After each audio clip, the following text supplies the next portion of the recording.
Aujourd'hui, on accueille Arlette Pernoud. Et donc, Arlette Pernoud, elle va nous raconter un petit peu son parcours, son voyage, sa vie.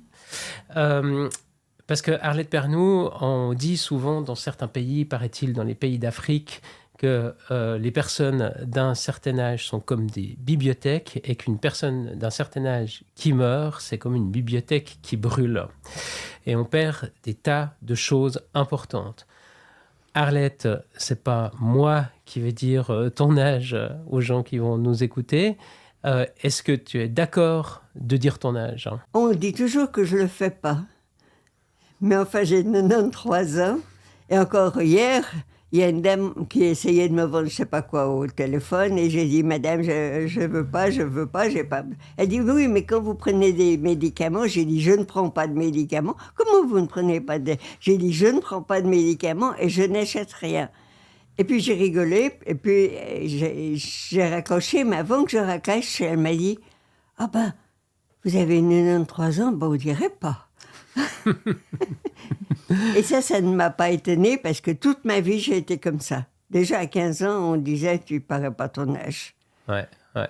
Et c'est vrai. Et bon, je suis née comme ça. Je suis née un peu légère, si on peut dire ce mot-là comme ça. Et ça m'a parfois fait un tout petit problème quand je travaillais, quand j'avais dans les 20, entre 20 et 25 ans, parce que j'avais des responsabilités que je devais assumer. Et puis, c'était la gamine qui arrivait. Alors, il fallait que je montre, que je fasse beau voir, quoi, que j'étais pas seulement une gamine. Et puis que je pouvais prendre ces responsabilités-là. Quel est ton premier souvenir? Mon premier souvenir, Ouais.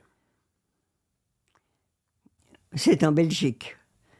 Ma mère est de Bruxelles, mon père est genevois, et je suis née à Genève, mais quand j'avais 2 ans, ils sont retournés en Belgique, et de 2 à 5 ans, j'ai vécu à Bruxelles de nouveau. Et là, j'ai des tas de souvenirs. Le premier, ce sera peut-être la maison où nous habitions, à la rue des Coteaux. Mon père y avait installé un magasin d'électricité. Mon père savait tout faire. Il était ingénieur sans avoir le titre parce qu'il ne voulait pas parler allemand, donc il n'avait pas fait l'école qu'il fallait. Mais à part ça, il savait tout faire. Et puis, je me vois dans cette rue des Coteaux, qui était une rue assez large. Enfin, pour moi, c'était une rue assez large. Et puis, il y avait un chien, que c'est certainement malinois, certainement ma mère qui avait voulu ça parce qu'elle était un peu froussarde. Elle était très décidée, mais elle avait des côtés cachés, froussards. Et puis moi, j'aimais pas ce chien. J'ai toujours vécu avec des chiens, mais celui-là, j'ai pas de bons souvenirs parce qu'il me piquait mes poupées. Il allait sous le poêle, qui était assez haut, et puis il me bouffait mes poupées. Puis je pouvais pas les récupérer sous le poêle, naturellement. Alors ça, c'est dans les tout premiers souvenirs. Souvenir de Belgique. Donc, tu es né en Oui. Belgique ou... Oui, parce qu'avant, avant de 0 à 2 ans, j'ai vécu à Genève, à la rue Verden, qui est une rue que j'aime encore bien maintenant.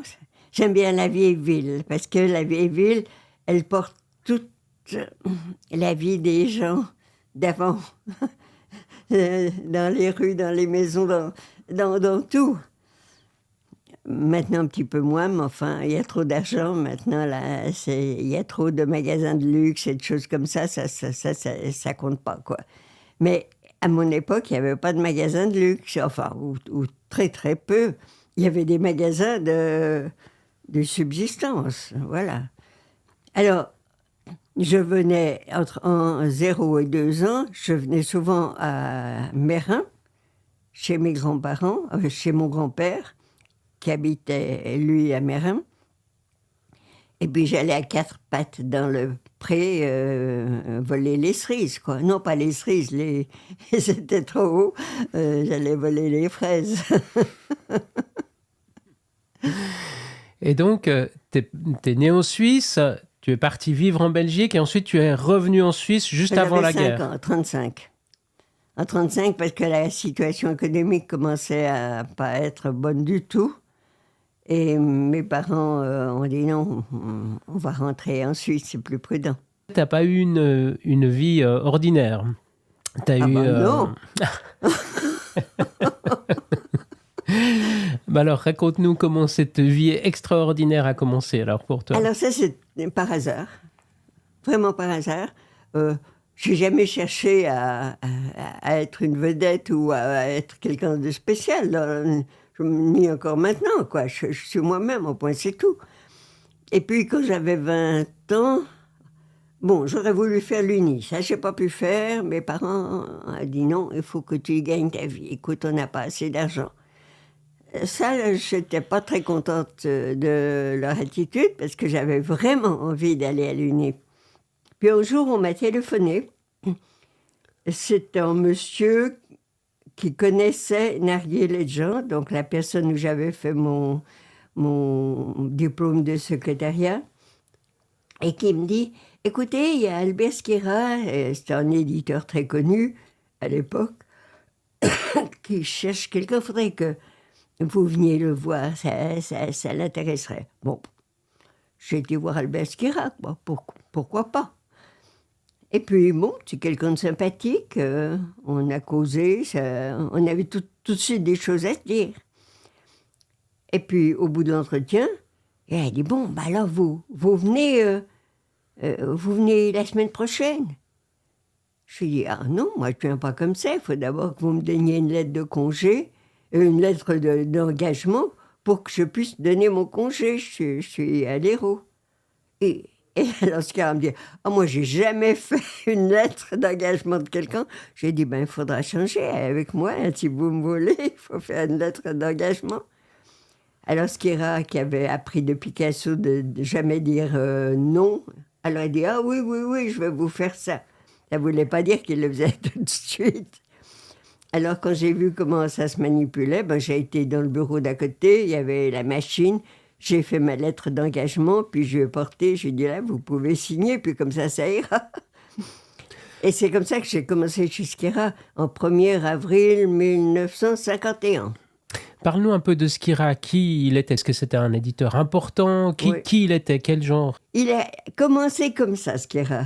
C'est pas n'importe comment. Donc il était jeune, il gagnait sa vie en allant danser, en faisant danser les dames, etc. Ça, il ne le disait pas trop, mais c'est comme ça qu'il gagnait sa vie. Mais il voulait faire autre chose dans la vie. Et il a voulu être éditeur d'art, seulement éditeur d'art. Et puis, il a connu Picasso, et il a été très, très impressionné par Picasso. Schiera, en somme, a voulu faire comme... Il voulait être le Picasso de l'édition, en fait. Il ne le disait pas, mais il agissait comme ça. Alors, pour être le Picasso de l'édition, il faut commencer fort, quoi. Le peintre le plus connu à l'époque, c'était Picasso. Alors, il a demandé à Picasso, écoute, est-ce que j'aimerais bien faire un livre avec toi? Picasso a dit, ah, oui.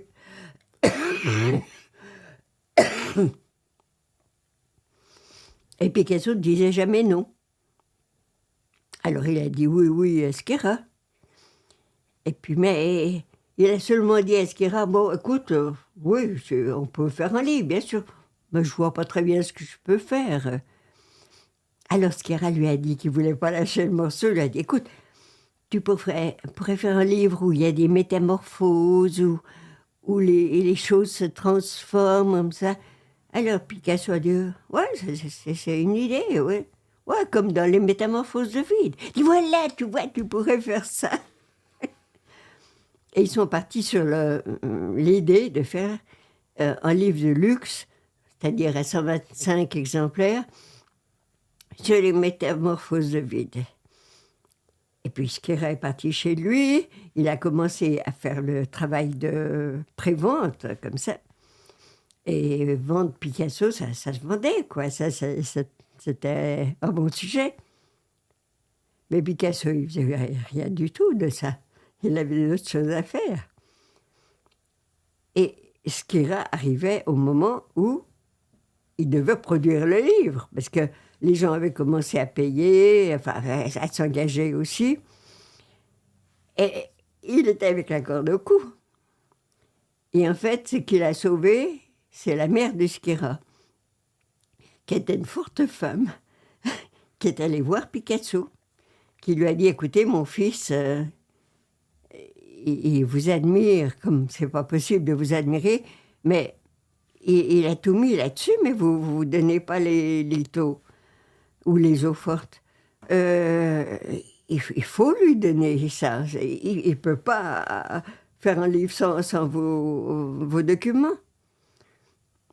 Et elle a très bien su causer. Picasso s'est mis au boulot. Et Skira a eu les documents.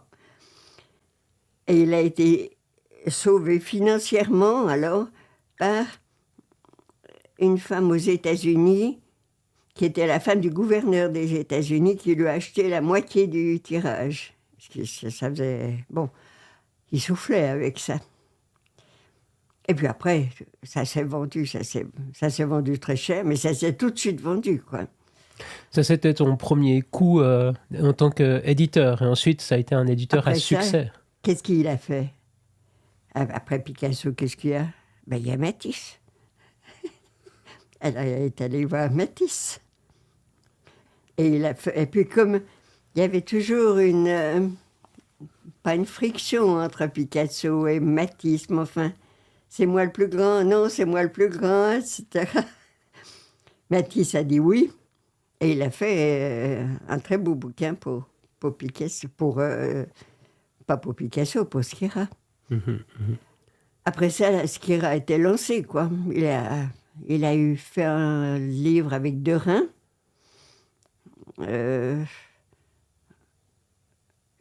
avec des bois gravés qui sont très beaux. Étant presque le bras droit de Skira, tu as côtoyé... Après, oui. Tu as côtoyé tous les plus grands auteurs. Est-ce que tu veux nous raconter... Mais pas tous, parce qu'il y en a qui étaient morts. Matisse, je l'ai pas connu. Il était juste mort avant que j'arrive. Ok, mais tu as côtoyé certains des plus grands. Est-ce que tu peux nous raconter certaines de tes rencontres, celles qui comptent le plus avec les grands artistes? Alors, je commence par Picasso, quoi. Tout le monde veut Picasso. Alors, Picasso, je l'ai connu plus tard. J'étais chez lui avec Skira et la femme de Skira, parce que Skira avait envie d'avoir des photos avec Picasso. Il en avait, mais pas beaucoup. Et puis je sais pas vraiment quelle était son idée d'utilisation de ces photos. Mais enfin, il m'a dit, vous venez avec nous et puis vous faites les photos. Je faisais déjà des photos un peu de tout le monde là dans la maison, les gens qui travaillaient, et puis Skira, bien sûr. Alors, on est allé à Mougins, où habitait Picasso. Et ces Mougins, c'était la campagne. Et Picasso s'était fabriqué en banquier de luxe là-bas. C'est-à-dire, il avait acheté une belle maison, un bon terrain. Et le terrain était entièrement balisé, électrifié. T'entrais pas. Les murs de fil de fer étaient hauts, avec le courant, quoi. Juste en bas de la colline, il y avait un hôtel de luxe qui s'était construit pour les gens qui attendaient de pouvoir aller chez Picasso. Et puis le lendemain, on est allé chez Picasso. Alors c'était tout bouclé, même qu'il nous attendait. À la porte d'entrée, il y avait une sonnette. Alors, on a attendu. Et puis un bonhomme, un grand bonhomme avec des muscles comme ça, qui est arrivé, gentil, enfin baraqué, hein, et il a dû s'annoncer. Ah, c'est vous, c'est bon. Et il a ouvert. Et on a pu entrer. Et quelle a été ta relation avec Picasso? Quel genre d'homme il était? Comment vous vous êtes... Il était petit. La première chose que j'ai vue, c'est que je savais qu'il était petit. On voit ça dans les photos, mais quand tu le vois vraiment, il était vraiment petit. Et puis, il s'habillait, il s'en foutait comme il s'habillait. Il voulait être à l'aise, tu vois. Alors, il avait un pantalon à carreaux noir et blanc. Et ça accentuait le côté petit. C'était rigolo à voir, quoi. Mais bon, ça, c'était rien du tout, quoi. Picasso, il se laissait pas mener. Sa porte s'ouvrait quand il voulait bien, mais après, il voulait savoir qui était dedans. Et quand on est entré dans la pièce du séjour, là, on n'était pas encore entré. On se disait bonjour. Et puis Picasso dit, c'est qui la jeune fille? Alors, Skira dit, mais c'est Arlette Frieden. Je m'appelais Frieden à l'époque. Oui, bon, ça lui disait rien à Picasso. Mais écoute, non, elle est gentille, tu vois. Alors, bon, Skira a dû faire des phrases. Puis Picasso m'a bien regardé, quoi. Bon, ça va. Et on est entré. Puis depuis là, j'étais là pour faire les photos, puis c'est tout, quoi. Et il était gentil avec moi. Parce que j'ai fait beaucoup de photos. Je suis allée 2 jours, 2 après-midi complètes chez lui. Ce qui était beaucoup. D'habitude, il ne recevait pas si longtemps. Et puis à un moment donné, j'arrivais plus tellement. Enfin, je photographiais, c'était à l'intérieur. Puis je me dis, ouf, il n'y a plus tellement de lumière, je vais devoir m'arrêter là. Mais j'ai rien dit. Au bout d'un moment, Picasso s'est levé, il est allé mettre les lumières, et puis il s'est rassis, puis il a continué à parler, quoi. Il savait très bien. Il avait tellement l'habitude de photographier, il savait comment se placer, où regarder, quoi dire. C'était un peu la bête de cinéma, hein, à ce point de vue-là. Puis par moment, bon, je suis restée assez longtemps pour justement aller au-delà de ça. Il était avec sa femme, la dernière femme, quoi, Jacqueline. Et parfois, là, il parlait normalement avec elle. Elle, c'était le petit chien qui est tout sage, qui fait tout comme tu veux. Même moi, ça m'énervait, ça. Enfin, mais elle avait trouvé ce moyen pour rester avec Picasso, quoi. Et des fois, tu disais que Picasso t'avait appris à regarder. Oui. Je pense qu'il a appris à regarder avec tous ceux qui ont bien voulu le regarder lui. Mais c'était une chose forte et viscérale. Ça t'apprenait vraiment à savoir qu'est-ce que c'est que la vision. Et le premier jour, quand on est parti, j'ai eu besoin d'être seule. J'ai quitté Skira et sa femme, et puis j'ai été me promener au bord de la verrière, c'est un peu du barbelé de Picasso, et il y avait un petit cours d'eau qui était là, et plein de feuilles au bord, c'était très joli. Et j'ai été me promener là, tranquillement, simplement pour voir. J'avais besoin de voir. Je voulais pas être à une table à parler avec quelqu'un, ça allait pas. Il fallait que je sois seule et que je puisse voir. Et j'ai jamais vu des feuilles aussi belles que ce jour-là. C'était fort. Et je me rendais compte que c'était le cadeau de Picasso, ça. Et ça, c'est une chose qui m'est restée. Après, j'ai regardé les gens beaucoup plus à l'intérieur, quoi. Et oui. Les artistes, ils veulent, si tu veux bien, ils donnent, pas seulement dans leurs œuvres. Ils donnent tout le temps. Et ça, quand tu es avec eux, c'est fantastique. Ou bien quand tu travailles avec eux. Alors, j'ai eu ça après, quand je faisais les bouquins. Oui. J'ai été après pour un bouquin avec Picasso, chez Picasso. Et puis, il y avait... Skir a fait plusieurs bouquins sur Picasso. Il a fait un petit livre, dans une collection de petits livres. Et là, il faisait... Sa femme faisait un Picasso grand comme ça, 20 sur 40 ou même 50, quoi. Et on était avec l'auteur qui avait une frousse, qui aimait beaucoup Picasso, mais qui avait une frousse terrible de Picasso. Vraiment terrible. Le soir, on était dans le même toujours le fameux hôtel, là. Quand tu dis l'auteur, c'est celui qui écrivait le texte pour le livre de Picasso, Oui. sur Picasso. Oui. Et là, les maris m'a téléphoné le soir. Mais en fait, c'est parce qu'il crevait de peur. Je vais voir Picasso, puis qu'est-ce qu'il va dire du texte? Et puis depuis la mise en page, mais il avait vraiment la frousse.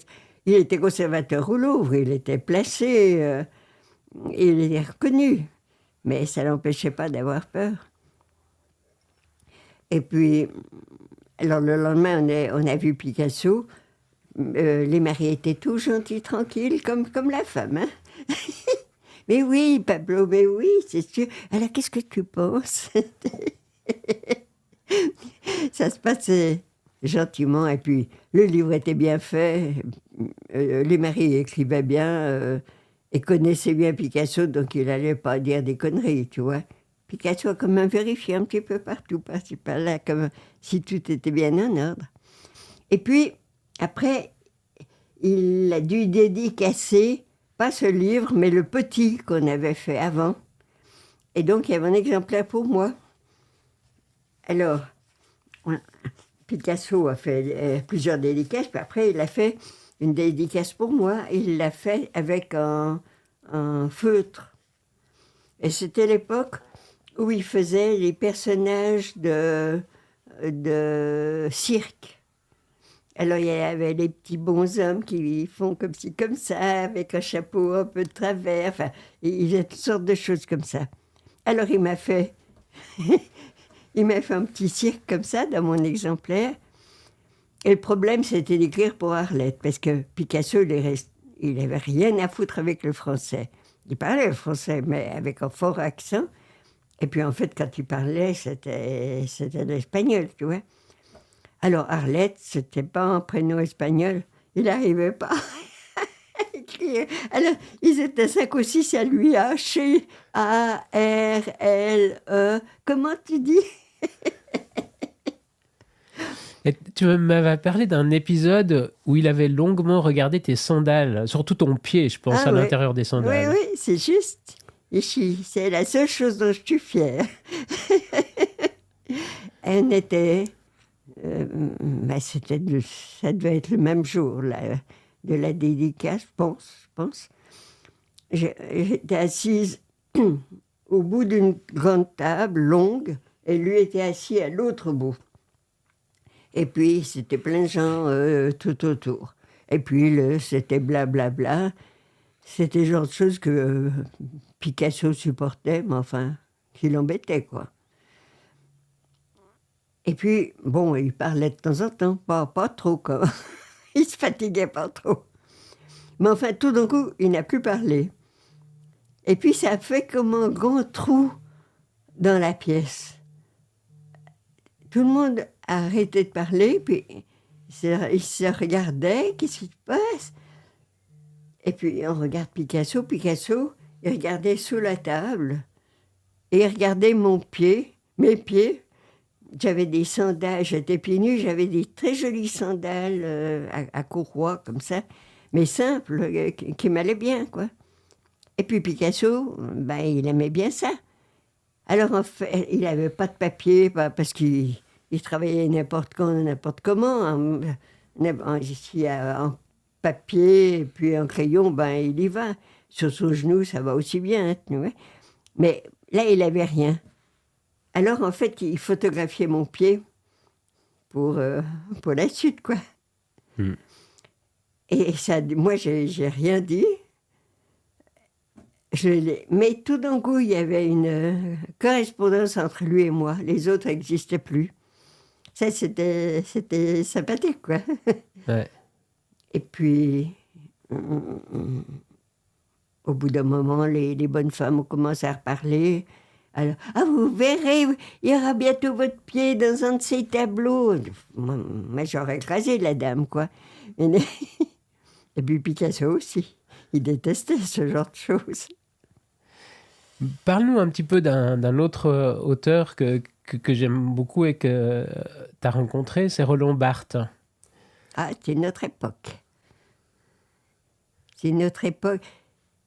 Ce qui m'énerve maintenant avec Roland Barthes, c'est que dans tous les articles, pas tous, mais dans une quantité d'articles, quand tu veux bien finir ton article, faire beau voir, alors, comme le disait Roland Barthes, l'écrivain, et puis il colle une phrase de Roland. Bon, Roland Barthes écrivait très bien, c'est vrai, mais de là à le citer comme ça, qui mieux pour finir un article, ça m'énerve. Et je pense que ça l'aurait beaucoup énervé aussi. Parce qu'en fait, Roland Barthes, c'était quelqu'un de très timide. Il ne le montrait pas trop, il faisait beau voir, enfin, il avait une fonction, il devait être là, quoi. Mais il était timide. Et... tu vois, quand tu me fais parler de Barthes, je pense... donc j'ai fait un livre pour lui. La dernière collection que Skira avait programmée, ça s'appelle Les Sentiers de la Création. Et ça veut dire ça. C'est demander à des artistes ou des écrivains qu'est-ce qui les a fait créer. C'est difficile de créer, ça va, mais dire pourquoi tu le fais, c'est autre chose. Hein? Alors il avait commencé avec les noms faciles comme Aragon, Elsa Triolet, enfin des gens comme ça. Puis il avait continué avec des noms très connus. Et après, il est arrivé à Roland Barthes. À ce moment-là, Barthes était assez distant, pas distant, mais il se repliait un petit peu vis-à-vis de Skira. Je pense par timidité, je ne peux pas dire vraiment pourquoi. Alors Skira m'a passé Barthes, c'est moi qui ai fait le bouquin. Et d'abord Barthes disait, mais moi je vois pas comment je peux vous faire un tel livre. Non, j'écris, c'est mon métier, puis voilà, quoi. Et puis, Skira insistait. Alors Barthes a fini par dire, ouais, enfin, je rentre du Japon, là, j'avais pris quelques notes, peut-être que ça... Ah, ben c'est bien, ça. Alors donnez-nous ça, ça va faire un bouquin. Bon. Alors Barthes, bon, ouf, j'ai fini, je peux me tirer, quoi. Il est rentré à Paris. Mais enfin, il a envoyé ses notes, c'était pas des notes, en fait, c'était déjà un livre sur le Japon. Mais il n'y avait pas d'image. Alors ça n'allait pas pour Skira.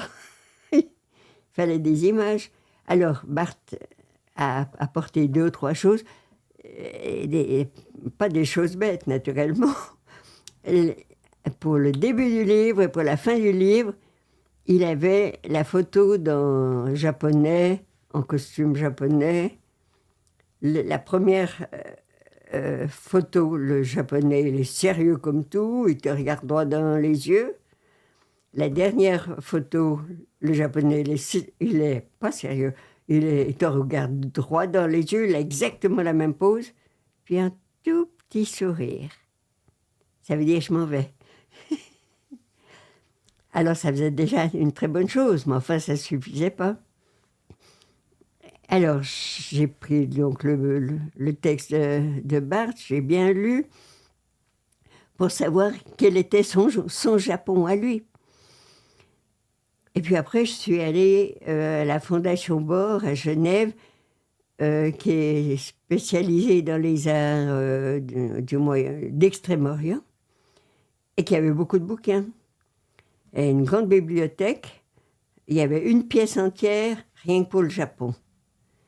Et j'étais bien connue là-bas, je pouvais aller librement.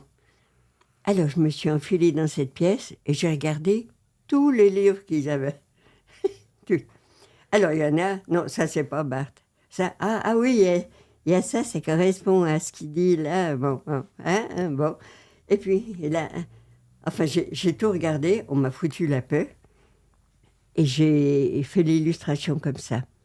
Après ça, j'ai pu faire la maquette, ça collait très bien avec son texte, parce que c'était logique, puisque je cherchais le Japon de Barthes, tu vois, je cherchais pas autre chose. Et puis j'ai été voir Barthes. Et là, d'un côté, c'était frustrant. En une demi-heure, c'était fini. Parce que je lui ai montré, on a tourné les pages. Ah oui. Ah, c'est intéressant. Ah oui. Ah, c'est très bien. C'était fini. Mais on était copains. Mais tu l'as revu après? Oui. On est devenus amis. Oui. C'est pas rien de devenir ami de Barthes, parce qu'il n'était pas très accessible. Et il ne voulait pas accessible. Je l'ai vu une fois à Rabat, simplement parce qu'il avait dû aller enseigner au Maroc, parce qu'en France, on ne lui payait pas régulièrement son salaire d'enseignant. Tu te rends compte? Barthes. Je ne l'ai pas su par lui, je l'ai su par sa mère. Alors, bon, il devait quand même manger, hein? Il fallait acheter le pain. Donc, il est allé quelque temps au Maroc. Alors là, j'étais lui dire bonjour avec la maquette, c'est toujours autour de ce bouquin. Et puis après, il est revenu à Paris. Alors là, on lui a offert le Collège de France pour compenser. Et c'était très bien ce qu'il faisait au collège. C'est très bien. Même que c'est très cadré, lui, il passait par-dessus tout ça, et puis il causait, quoi. Il y avait une place au premier rang pour sa mère, si elle voulait venir. Il était très attaché à sa maman. Ah oui. Oui. Même plus que ça. Mais souvent, les homosexuels sont très proches de leur mère. Hein. Sa mère était une femme magnifique, magnifique. Elle vivait pour son fils. Ses 2 fils, il y avait un autre.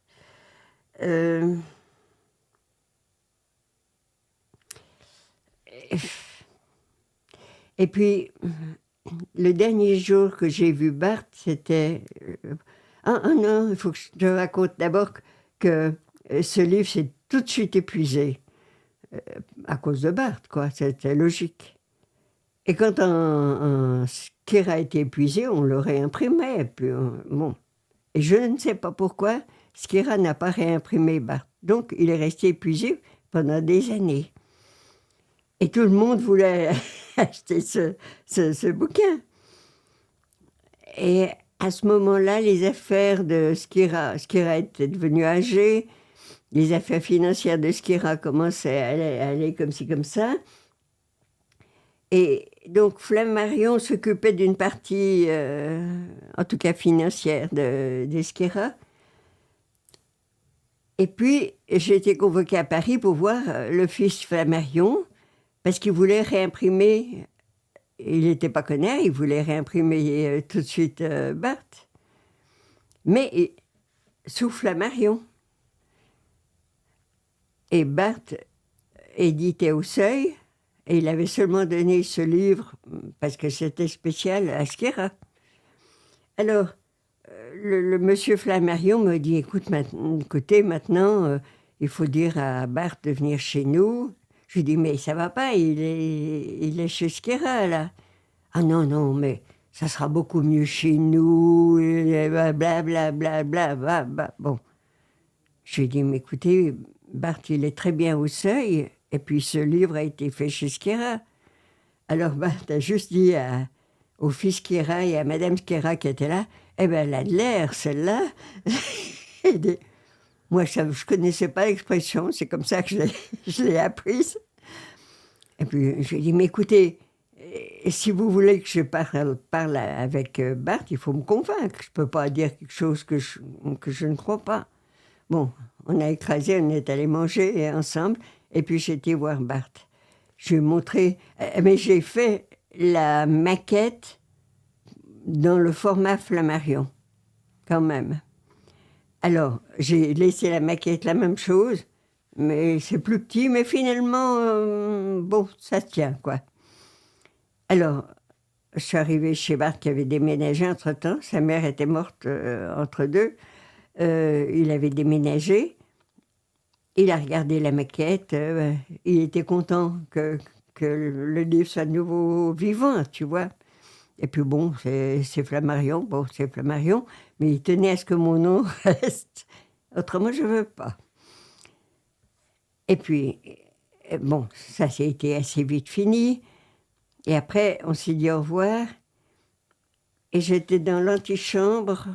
C'était une assez grande antichambre. Et là, je savais que sa mère était morte, mais je n'avais pas voulu lui en parler. Je savais que c'était tellement difficile pour lui. Et c'est lui qui m'en a parlé. Et puis, on ne savait plus quoi dire ni l'un ni l'autre. On pensait la même chose, tu vois. Et puis Bart, tout d'un coup, me dit « Oui, l'avenir. Non, je ne vois pas d'avenir. » Et on s'est dit au revoir. 8 jours après, il s'est fait écraser. Et d'un côté, j'étais contente pour lui. Il ne pouvait pas vivre sans sa mère. Bon, il n'est pas mort tout de suite, malheureusement. On lui a mis des tas de tuyaux pour le faire tenir. Et puis tout Paris défilait pour aller le voir et il détestait ça. Alors ils ont dû fermer la porte finalement. Mais enfin, il a fini par mourir quand même. Et puis j'étais soulagée pour lui, quoi. Mais j'entends sa voix là quand il me dit non. Pour moi, pas d'avenir. Il n'y a pas besoin de beaucoup de mots pour être intense. Moi, tant mieux c'est. Ouais. T'as une vie bien remplie, incroyable. T'as rencontré les plus grands artistes de la planète. Voilà, par exemple. Ionesco qui était aussi un ami. Ah oui, c'était un vrai ami. Oui. Et puis, il avait été sollicité par Skira pour cette même petite collection comme Bart. Et puis, écrire sur ce que... faire un livre sur ce que je fais, ben non, moi j'écris, c'est tout, quoi. Je n'ai pas à écrire sur ce que j'écris. Et il n'était pas content du tout. Il disait non, non, non. Et puis Skira disait oui, oui, je veux quelque chose de vous. Et il a tellement insisté que Skira savait insister, hein, que finalement Ionesco a dit oui, et puis il faut des images. Hein. Oui, mais moi je suis pas peintre, et comme ça. Mais finalement, Ionesco dit ouais, moi je m'amuse bien à faire des peintures comme ça, mais c'est pour moi, mais je ne montre à personne. Hein. Alors on lui a dit « Oh, mais écoutez, ça nous intéresse. Ah, mais la prochaine fois que vous venez de Paris, vous nous apportez ça. » Et il a été gentil. Quand il est revenu de Paris, il portait ses dessins. Et vous avez publié ses dessins? Alors moi, j'ai regardé ses dessins. C'était grand format. Ça ressemblait un petit peu à des dessins d'enfants, en plus intelligent, si tu veux. Et puis je lui ai dit, mais vous dites la même chose que dans vos textes. Mais c'est la même chose, mais c'est vrai. Il tombait de la lune. Et c'était vrai.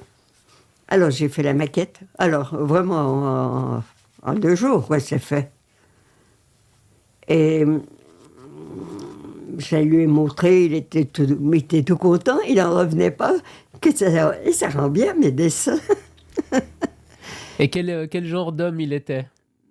Sympathique, vrai, timide, mais sympathique. Mais je suis fière parce que je lui ai appris que ses dessins valaient quelque chose.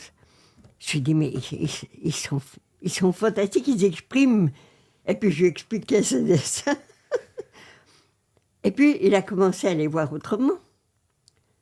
Alors il a dit, oui, il faudrait que je les imprime, enfin que je les fasse imprimer, comme je sais pas où.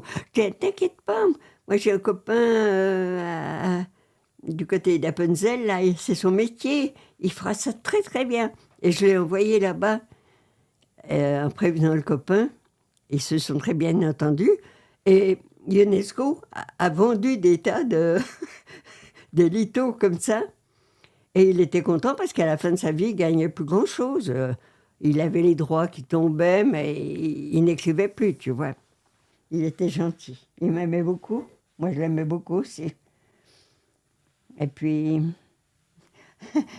il m'a une fois offert une rose à l'aéroport. Je ne sais pas où il avait trouvé cette rose. Et j'ai reçu la rose de Ionesco. J'étais très contente. D'habitude, j'aime pas recevoir des roses, mais celle-là, c'était spécial. Hein. Et puis, il y avait les yeux derrière, et puis, il y a la manière de donner. Hein. Mais... Et il y avait une anecdote quand même avec Dali. Ah oui. C'était avant ça. Et bon, il a fait un bouquin pour Skira, un bouquin de luxe. À l'époque où Skira faisait encore bien les bouquins. Et puis, Skira était à Paris, et Dali était en Espagne. Et il s'est rappliqué d'Espagne à Paris, en taxi. Et il est monté chez Skira. Ils ont commencé à parler, puis Dali dit « Ah, il faudrait s'occuper du taxi. » Alors, Skira est descendu voir le taxi. Il a vu que ça venait de Barcelone, ça faisait un certain montant, quoi. Donc Barcelone-Paris, en taxi. Hein? Ben, pour Dali, c'était très bien. Mais Skira savait aussi bien rebondir. Il a invité le chauffeur de taxi à monter et il lui a payé 8 jours à Paris. Ils ont fait à 3, ils ont fait les fous pendant 8 jours, comme ça. Et puis Skira a payé le taxi. Voilà. En plus des 8 jours. Voilà, mais enfin, il a eu les lithos, enfin, il a eu ce qu'il fallait, quoi. Peut-être encore juste l'anecdote du voyage en taxi sur les genoux du ministre de la Culture du RSS. Oui. Oui, c'est plus simple, ça. On était à Moscou parce que Skira était invité par le gouvernement russe à présenter son œuvre. Il n'a jamais compris qui avait mis ça en route, mais bon, ça s'est fait. Et c'était à l'époque de Khrouchtchev, où la Russie commençait à s'ouvrir. Mais... L'URSS. L'URSS. Oui, oui, mais pas trop, quoi. Enfin, on a monté l'exposition. Moi, je me suis occupée de ça, puis avec le décorateur, on est allé à Moscou, et puis on a monté l'exposition. Et c'était intéressant, parce que tu voyais les Russes, eux, ils étaient la corde au cou pour l'art, et ils ne voyaient rien. Il y avait beaucoup de choses en Russie, mais c'était dans les caves, fermées, bon, personne ne regarde. Et alors, tout d'un coup, quand Skira arrivait, avec les livres que tu pouvais regarder, tu ne pouvais pas les emporter, ils étaient attachés, mais tu pouvais les feuilleter, les regarder, et les Russes disent « Mon Dieu, l'art qui arrive !» Et tu sentais ça, c'était fantastique à voir. Des vieux, des jeunes, beaucoup de jeunes, des vieux aussi, ça c'est pour le souvenir. Et puis les jeunes, c'est pour la découverte. Oui, puis il y a eu en vernissage, alors Skira est venu pour le vernissage, enfin, puis des tas de gens autour de Skira. Il y avait tous les ministres, il y avait tous les discours, il y avait tout le monde, quoi. Et puis le soir, je ne sais pas qui avait dit à Skira, il faut absolument aller au cirque de Moscou. C'est fantastique, mais c'est fantastique. Puis il y a les ours qui dansent, et puis... bon. Alors le soir, on est parti pour le cirque de Moscou. Mais bon, ils ont commandé des taxis, mais il n'y en avait pas assez pour tout le monde. Finalement, moi, je me suis trouvée sur le trottoir, et puis tout le monde était dans le taxi, sauf moi, quoi. Alors, une porte s'est ouverte, on me dit « Venez, venez !» Ben, moi, je suis entrée, je me suis assise là où je pouvais, c'était des genoux. Et puis, on est allé au cirque. En fait, j'étais assise sur les genoux du ministre de la Culture de l'URSS, qui était très gentil. Voilà. Ok. Alors, on va revenir à notre sujet de départ. Pour sortir de l'art, de la vie professionnelle et tout ça, parce qu'on pourrait en parler encore des heures, on va un petit peu revenir sur ce sujet de la mort. Quel est ton rapport à la religion ? Santé. Santé. Mon rapport à la religion, c'est que une religion, ça doit être pratique. C'est pas pour faire beau voir. Si c'est pour faire beau voir, ça sert à rien. Et il y a beaucoup de différentes religions qui sont en fait pour faire beau voir. Et ça me frappe quand à la téloche je vois soit les protestants, soit les catholiques, soit parfois d'autres. Ils sont gentils, mais ils essayent d'être gentils, d'être presque compatissants.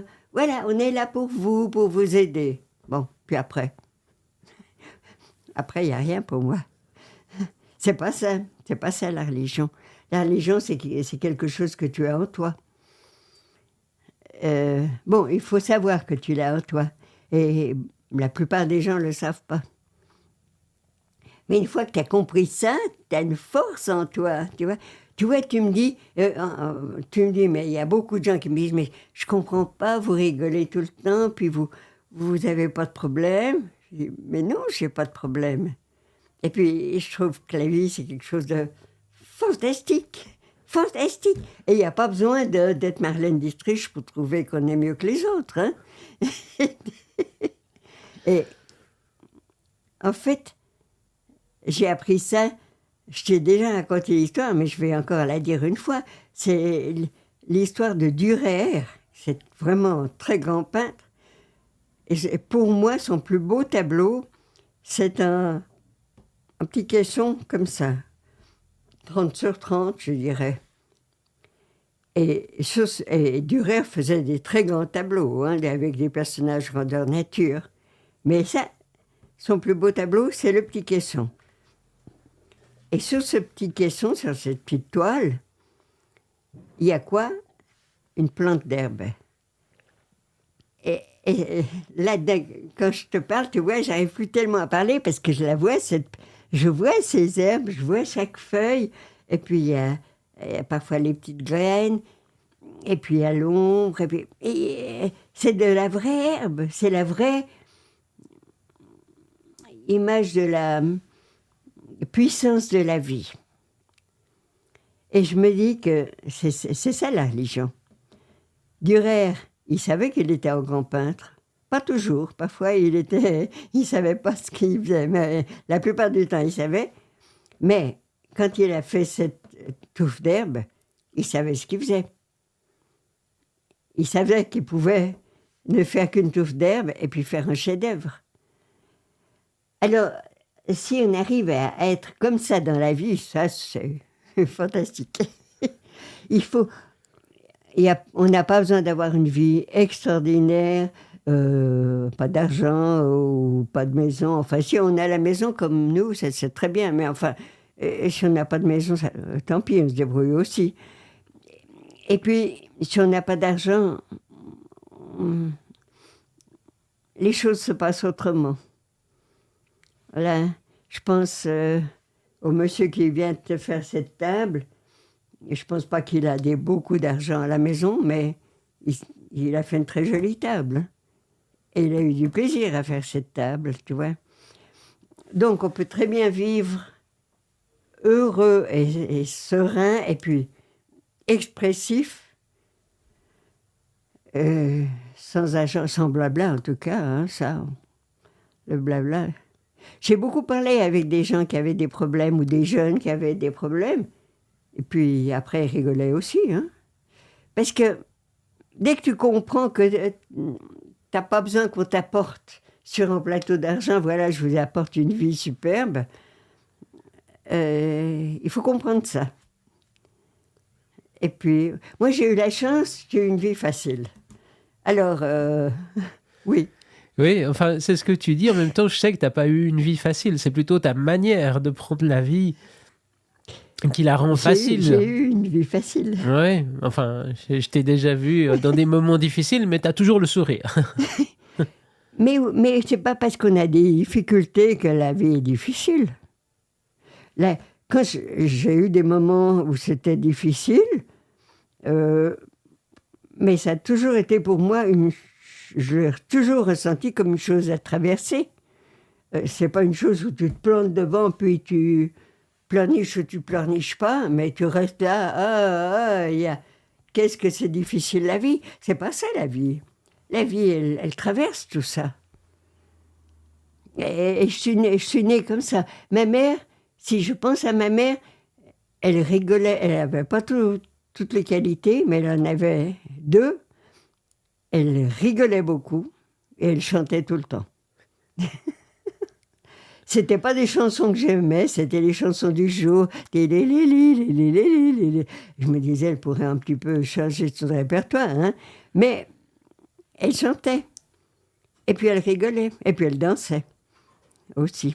Pas comme moi, mais enfin, c'est elle qui m'a appris. À 8 ans, je savais très bien valser, hein? Dès qu'il y avait une valse à la radio, même si on faisait la vaisselle, on posait tout, puis on allait danser. Plus spécifiquement, il y a quelques jours, tu me parlais de la confession catholique et de la confession protestante. Les protestants, ils essayent de ne pas faire comme les catholiques. Ça, historiquement, c'est juste, hein. Alors, ils essayent d'être tout simples, tout gentils comme tout le monde, ce qui est à double tranchant. Parce que si tu es tout simple et tout gentil, qu'est-ce que tu as de plus que l'autre? Qu'est-ce que tu donnes? C'est pas sûr que tu donnes beaucoup, hein? C'est possible, mais il faut que ça chauffe bien à l'intérieur. Alors, il y en a qui arrivent, mais là, quand je vois à la téloche, ils mettent des fleurs, on met du blanc parce que c'est le printemps, ou bien on fait chanter, mais des petites choses gentilles, blablabla, blablabla. Ça t'aide pas à vivre, ça. Ça passe le temps, oui, ça fait passer 1 heure, bon, mais plus, non. Tandis que les catholiques, ils sont très structurés par leur doctrine. Ils savent qu'il faut marcher jusqu'ici, là on s'arrête, on tourne, etc. On sait qu'on doit être habillé comme ça. Toi, tu es habillé comme ça, moi je suis habillé autrement parce que je suis plus important que toi.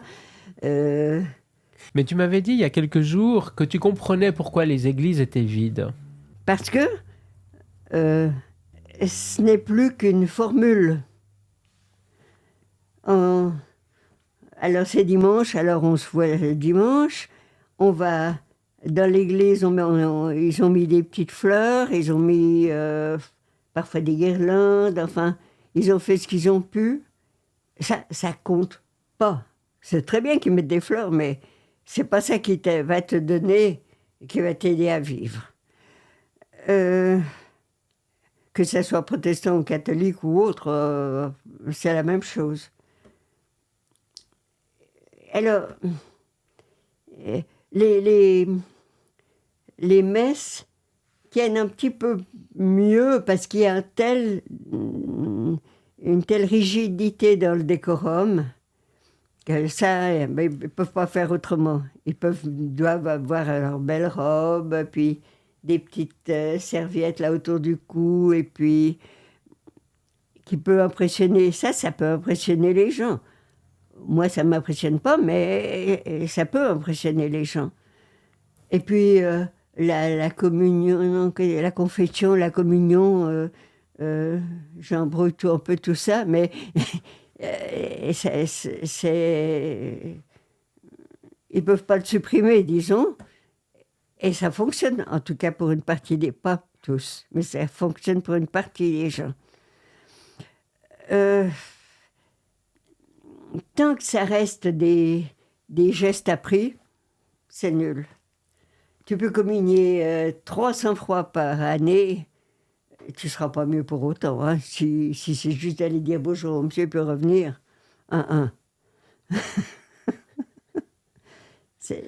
c'est pas ça d'être. D'abord, j'ai jamais parlé de Dieu jusqu'à présent. Il n'y avait pas besoin. Ils s'en foutent de ça. Ouais. Ouais. Et en fait, la religion, c'est savoir qu'est-ce que c'est que Dieu et qu'est-ce que c'est la personne. Ce qui n'est pas toujours simple à savoir, mais quand tu le sais, ça fonctionne très bien. Hein. Et donc, pour toi, qu'est-ce qu'il y a après la mort? Voilà, tu veux que je te parle de la mort de ma mère. Par exemple? Ou d'autres choses, parce que je sais que tu vois des présences. Oui, j'en ai fait plusieurs de morts.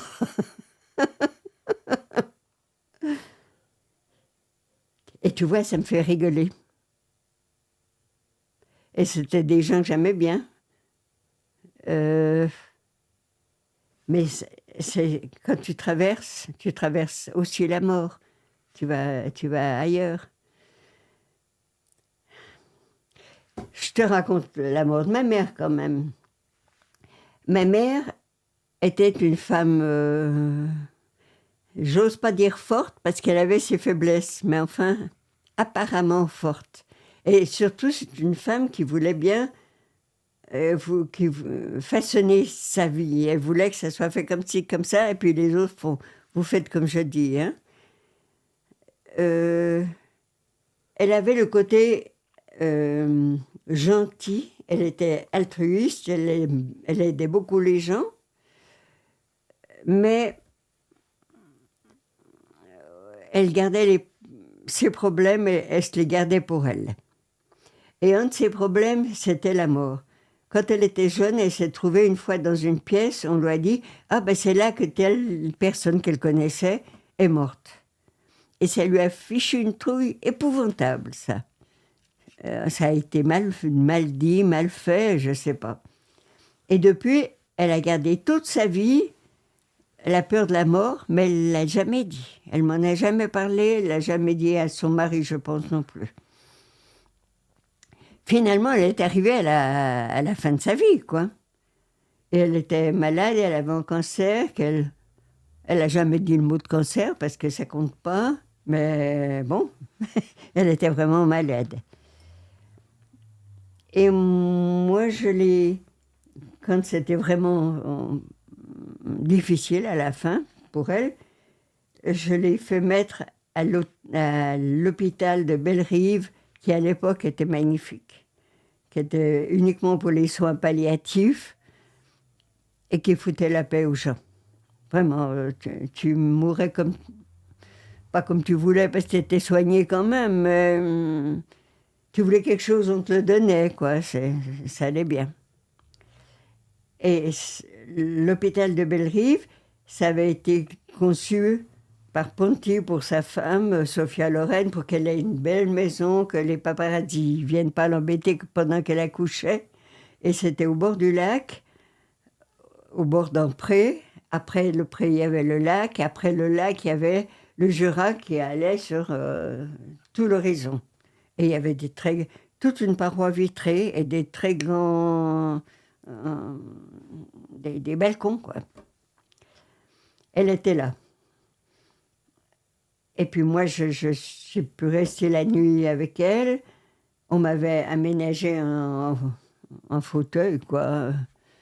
Presque en lit, quoi. J'ai très bien dormi, là.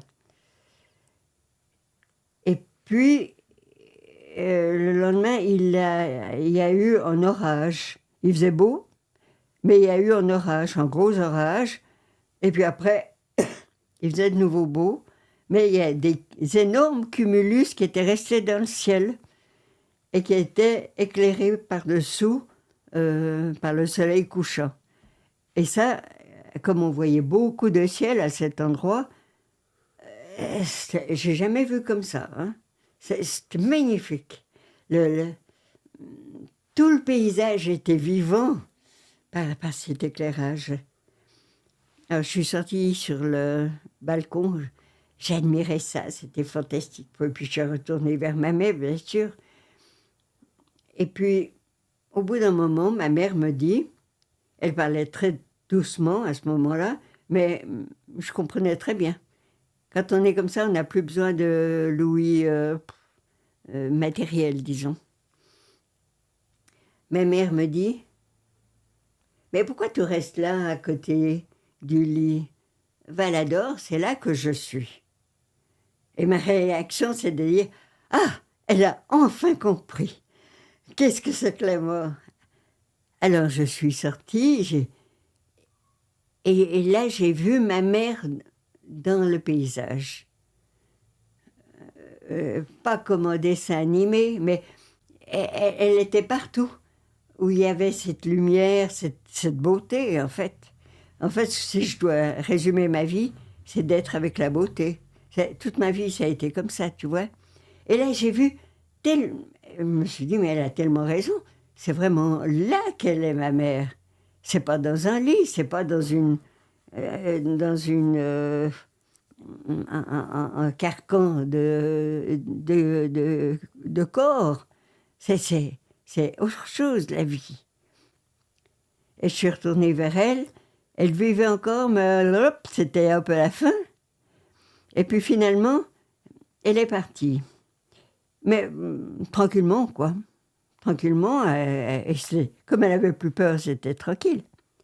Et puis là, ce qu'il y a eu d'agréable, c'était le cadeau pour moi, c'est que j'ai pu continuer avec ma mère. J'avais rien lu, je connaissais rien de toutes ces... J'ai lu des histoires, enfin par hasard dans les journaux, mais je connaissais rien de tout ça. Et je me suis trouvée à marcher tranquillement, côte à côte avec ma mère, dans une sorte... on parle toujours d'un grand corridor. Bon, c'est vrai que c'était en lieu, on ne voyait pas les murs à gauche ou à droite, où c'était sombre, mais on se voyait, je voyais très bien ma mère. Et puis, on a avancé comme ça un certain temps. Et au bout d'un moment, ma mère s'est arrêtée, elle m'a regardée, puis je me suis arrêtée à côté d'elle, puis j'ai vu, là au fond, il y avait une lumière, et puis dans la lumière, il y avait des gens, il y avait mon père, puis d'autres gens qui attendaient ma mère. Ah, je me dis, voilà, c'est que elle va là-bas, ma mère. Alors, on s'est dit au revoir. Ma mère a continué, moi je suis restée sur place. On s'est séparés comme ça. Et puis le problème de la mort a été résolu. Ouais. C'est rare de vivre une expérience partagée de ces moments. Oui, je pense que c'est rare. C'est vraiment une chance, hein.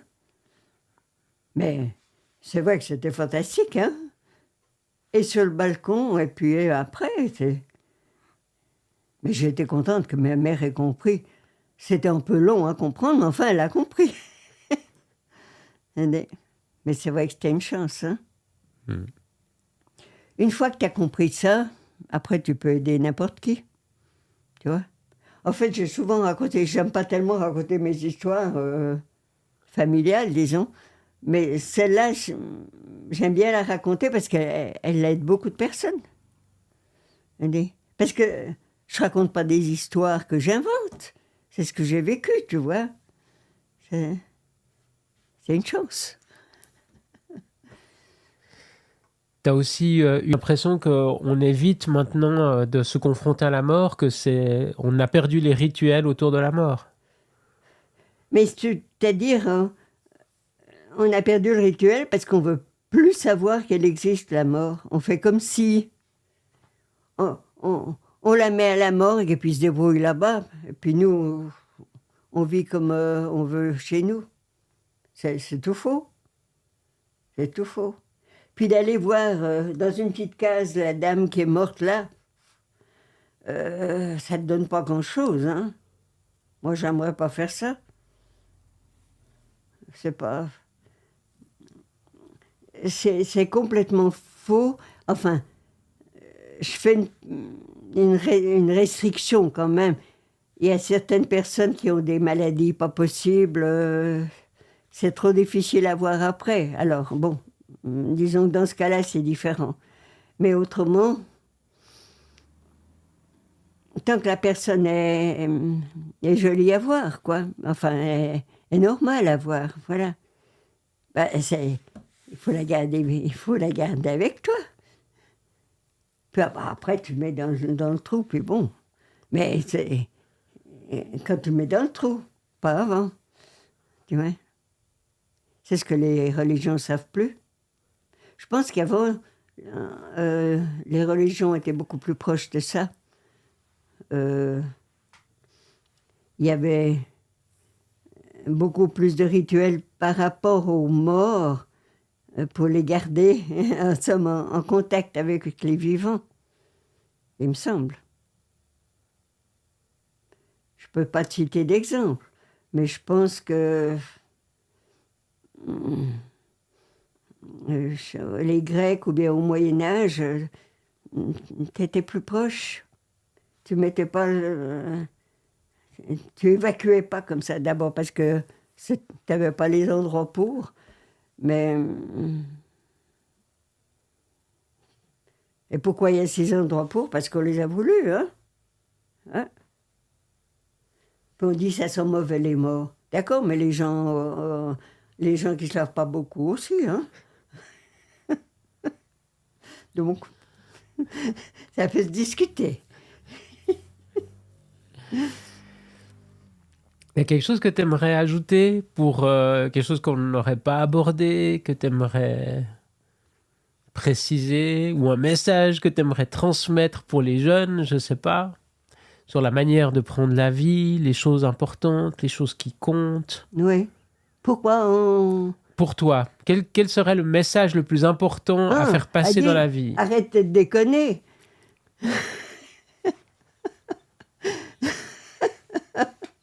Mais à part ça, on peut dire... Essayer de comprendre qu'est-ce que c'est que la vie, comme je te disais, qu'est-ce que c'est que Dieu, que c'est en toi.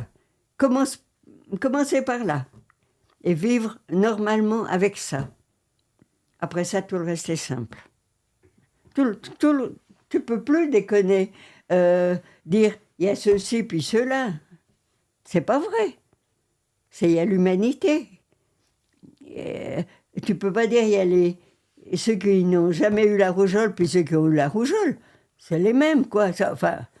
Ils font partie de l'humanité tous les deux, tu vois. Ben, c'est la même chose pour la vie en général. C'est ça qu'il faut comprendre. Que faire des catégories comme ça, on en fait de plus en plus, hein. Mais avec des faux semblants.